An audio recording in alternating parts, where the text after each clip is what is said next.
शिव को पाना बहुत सरल है, पर शिव के जो गुण तत्व हैं, शंकर के जो रस तत्व हैं, उनको जीवन में उतारना बहुत कठिन है। उनको जीवन में लेकर आना बहुत कठिन है। क्यों? क्योंकि रामचरितमानस में शंकर भगवान को विश्वास कहा गया और पार्वती महारानी को श्रद्धा कहा गया।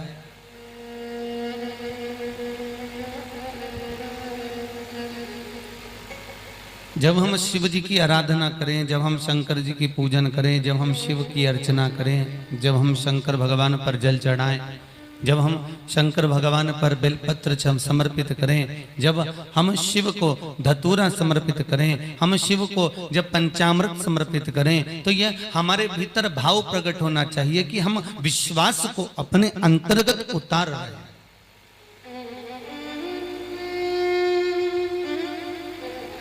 हम विश्वास को ग्रहण कर रहे हैं। शंकर जी का अभिषेक 5 चीजों से होता है, उसको पंचामृत की गिनती में लिया गया। अगर सबसे पहला कोई अभिषेक करने का देवताओं में क्रम प्रकट हुआ तो वो शिव के अभिषेक से प्रकट हुआ। शंकर भगवान के अभिषेक में 5 चीजें मूल चाहिए। पहले नंबर पर दूध चाहिए, दूसरे नंबर पर दही चाहिए, तीसरे नंबर पर घृत चाहिए, घी, चौथे नंबर पर शहद चाहिए और 5वें नंबर पर शक्कर चाहिए, मिष्ठान चाहिए। अब ये 5 चीजें अपन चढ़ाते चढ़ाते चढ़ाते चढ़ाते पूरा जीवन हो गया। रोज आप शिव जी को चढ़ाते होगे, सावन महीने में चढ़ा रहे होगे, शंकर जी को शिवरात्रि पे भी चढ़ाते होगे, या कोई भी मूर्ति की, चाहे नारायण हो, लक्ष्मी हो, राम हो, कृष्ण हो, कोई भी देवता हो, उनका जब हम अभिषेक करते हैं तो ये 5 चीजों की जरूरत हर व्यक्ति को पड़ती है। ये पंचामृत की जरूरत है। पर ये पंचामृत आखिर हम क्यों समर्पित करते हैं? इसकी जगह हम गन्ने का रस समर्पित कर दें, हम कोई मौसम्बी का जूस समर्पित कर दें, हम कोई फल का रस भगवान का अभिषेक कर दें, हम कोई जल से भगवान का अभिषेक कर दें, हम कोई नई वस्तु से शिव जी का अभिषेक कर दें, हम कोई नई वस्तु को सिद्ध कर कर भगवान का अभिषेक कर दें, हम कोई नए रस से भगवान का अभिषेक कर दें, हम आम के जूस से भगवान का अभिषेक कर दें। पर ये भले तुम कुछ भी समर्पित कर दो, चाहे तुम गन्ने का रस दो, चाहे तुम मौसम्बी का रस दो, चाहे तुम कुछ भी दो, पर उसमें जो मूल तत्व है वो ये 5 चीजें, ये पंचामृत है। पहले नंबर पर क्या? जम के बोलो, दूध। दूसरे नंबर पर दही, तीसरे नंबर पर घी, चौथे नंबर पर शहद, 5वें नंबर पर शक्कर। ये 5 चीजें हमें समर्पित करना है। और क्यों समर्पित करना है और किस लिए समर्पित करना है? हम शिव को ये चीजें क्यों दें? हम नारायण के पूजन में ये 5 चीजें क्यों लेकर जाएं? हम राम के पूजन में ये 5 चीजें क्यों लेकर जाएं? हम कृष्ण के पूजन में, हम अभिषेक में ये 5 चीजें क्यों लेकर जाएं? उसकी मूलता है पहले नंबर पर दूध।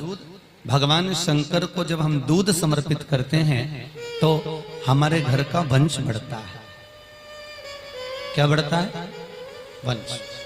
जब हम शिव को दूध समर्पित कर रहे हैं, पंचामृत की वस्तुओं में हम जब दूध समर्पण कर रहे हैं, हम अभिषेक में अगर नारायण का अभिषेक कर रहे हैं, लक्ष्मी का अभिषेक कर रहे हैं, राम का अभिषेक कर रहे हैं, शिव का अभिषेक कर रहे हैं, शंकर का अभिषेक कर रहे हैं, या हम किसी भी देव का अभिषेक कर रहे हैं, उसमें दुग्ध मूल है। क्योंकि दूध जब हम समर्पित करते हैं तो ये हमारे वंश की वृद्धि करने वाला, वंश बढ़ाने, ये हमारा वंश बढ़ा रहा है। दूसरे नंबर पर दही।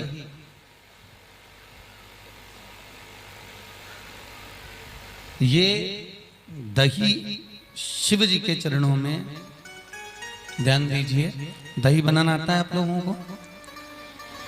अगर ढेर सारा दूध है, बहुत सारा दूध है, तो उसमें थोड़ा सा जामन डालिए और दही बन जाता है।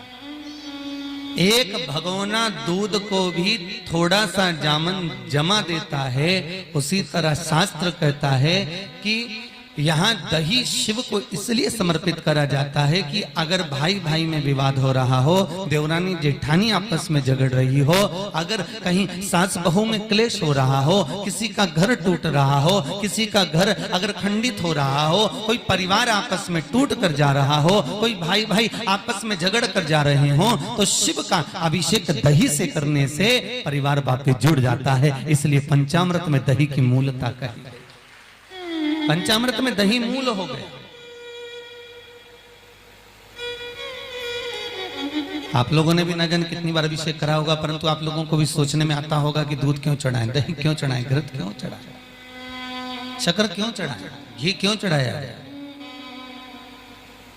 अभिषेक में दही चढ़ा देने से हमारा मन, हमारे परिवार टूटने से बढ़ जाता है, बच जाता है। तीसरे नंबर पर है घी, ये आरोग्यता प्रदान करता है। हमारे घर में अगर कोई बीमार है, बहुत ज्यादा रोगीला है, बहुत ज्यादा परेशान है, तो घृत का अभिषेक अर्थात अभिषेक में घृत का प्रयोग कर देने से रोग से मुक्ति होती है, रोग से।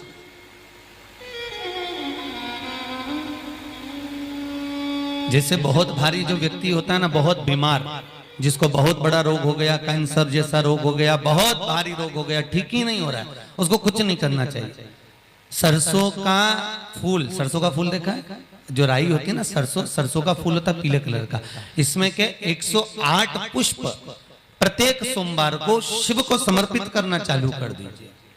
आपके 21 सोमवार पूरे होंगे और धीरे धीरे रोग पूर्ण तरह से मिट जाएगा। 21 सोमवार पूर्ण होते से सरसों का पुष्प, सरसों का फूल अगर शिव को समर्पित कर रहे हैं, आप 108 कमल के दल अगर आप भगवान को समर्पित कर रहे हैं, तो वो सुख की अनुभूति कराता है, वो रोग से मुक्ति कराता है, वो रोग को समाप्त कर देता है।